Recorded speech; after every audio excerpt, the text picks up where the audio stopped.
Oh, Meghan's Rotten Tomatoes score is terrible.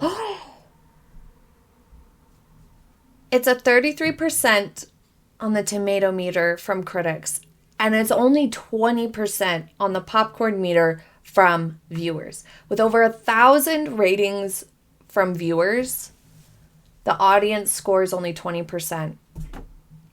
That's horrible.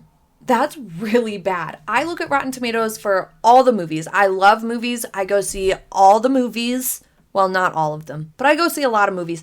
And I love good TV shows. I'm watching Severance right now and White Lotus. It's magnificent. It really is. This season is great. And I usually find Rotten Tomatoes scores pretty helpful and fairly accurate. They're not always. They're a little bit hard on like action movies and superhero movies. The critic score especially is really hard on those, but the audience score is really high on those usually. And so you can kind of see if the critic score is low, but the audience score is really high, it's a crowd pleaser. If the critic score is really high and the audience score is not as good, then it's probably a little bit more artistic, a little bit deeper, more of a thinker. It's more cerebral of a film experience. Maybe good for film nerds or real fans of like excellent cinematography and sound design. Those sorts of things, critics take into account all of those sorts of things.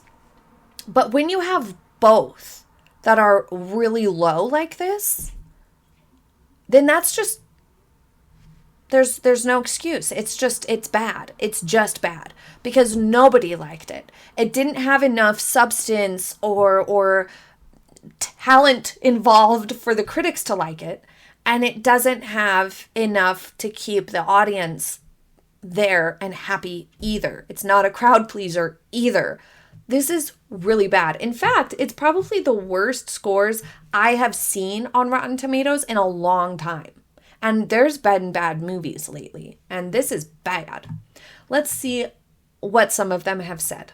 From the critics, With Love Meghan is TV tone deafness in extremis. The format, guests stand at Kitchen Island making stilted small talk and praising Meghan, could also do with a rethink. Exactly what I said in my episode 1 review, that the conversation wasn't even interesting. These moments seem to exist not for aspiration, but to highlight Meghan's work ethic. It succeeds as a monument to effort?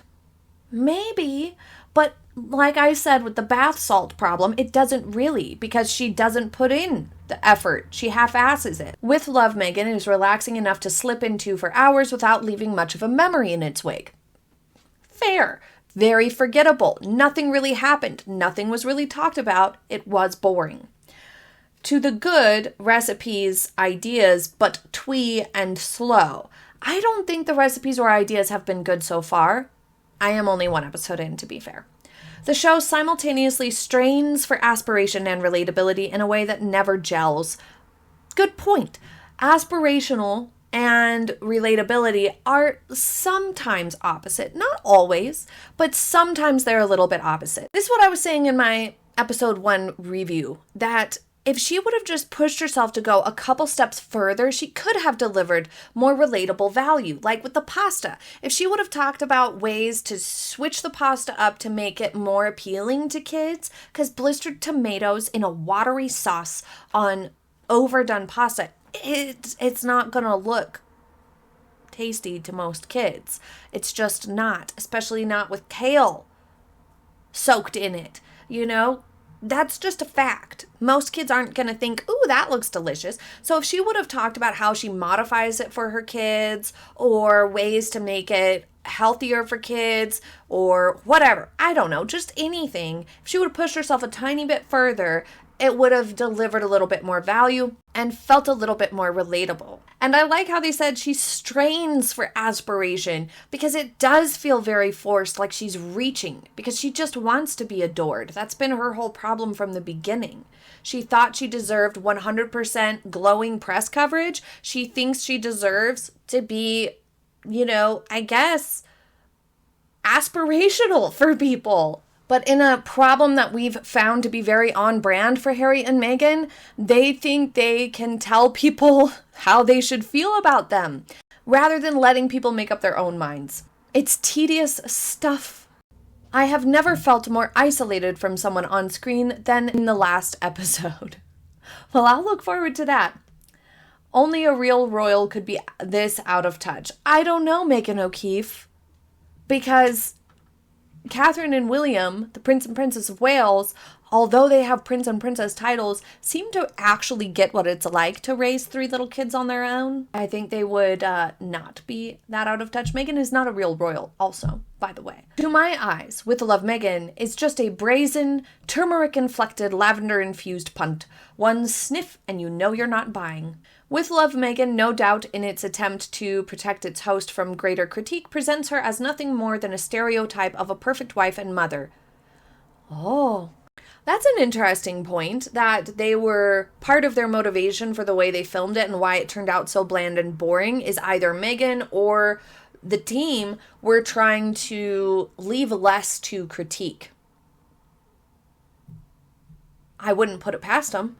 And it might explain the sort of vacuous emptiness of it all and the forgettableness of it all, because when you're too afraid to do anything because you don't want people to, criticize it, then you end up doing nothing at all, because somebody's always going to have a problem with it. But if you're really putting forth genuine effort and you're being authentic and you're actually passionate about it, usually that comes through and people aren't criticized, even if it's not great or they're not great at it. People end up liking you because they can see that you're actually into what you're doing and you're enjoying it for real. Meghan says she's enjoying all of this, but she doesn't look like she's enjoying it. And usually when someone's enjoying something, it's fun to watch. Duh. With Love Meghan is a dusting of flour sprinkles that can't hide the blandness of the cookie, a polite but distant dispatch from a rented kitchen down the road in lieu of truly welcoming us into her life. Fair. She attempts to showcase her strengths as a hostess, but the entire series fails to connect or inspire audiences at every turn. Exactly. The format is this. Meghan invites people into her pretend house. This show is filmed in an $8 million farmhouse down the road from her $14 million home, and they tell her how amazing she is. This happens for 8 episodes. It's toe-curling stuff, but hardly surprising. We all saw Meghan show Oprah her chicken coop. And the audience is, of course, just savage in their reviews. Maybe we'll take a look at those another day. But let's take a look at a few more headlines about this. Meghan was savaged by Hollywood Bible over her new show, A Forced March. Meghan's show labeled Duchess of Flops and Ratings Disasters. Ouch. A masterclass in cringe cooking made her look like a Duchess of Flops. The show is not a recipe to rebuild her reputation. In fact, it reinforces her as the Duchess of Flops and Ratings Disasters. I don't think this builds her back or expands her audience in a meaningful way at all. To me, this is not the project for her to start a masterclass in cringe cooking. For her to think she's going to somehow recast herself as a modern-day Martha Stewart screams out-of-touch elite desperation. This is such a good point. The whole rebrand is that. And she has gone one step further than previous rebrands by claiming she needs to be known by Meghan Sussex instead of Meghan Markle, which is not, legally accurate, technically speaking. She can go by whatever she wants. I go by Beebs Kelley. But that is not my legal name. And I've said this previously, she needs to expand her audience at this point. Just rebranding over and over to the same group of people isn't working. Meghan has rebranded herself to the people who only know about her because they watch the royal family or pay attention to the royal family.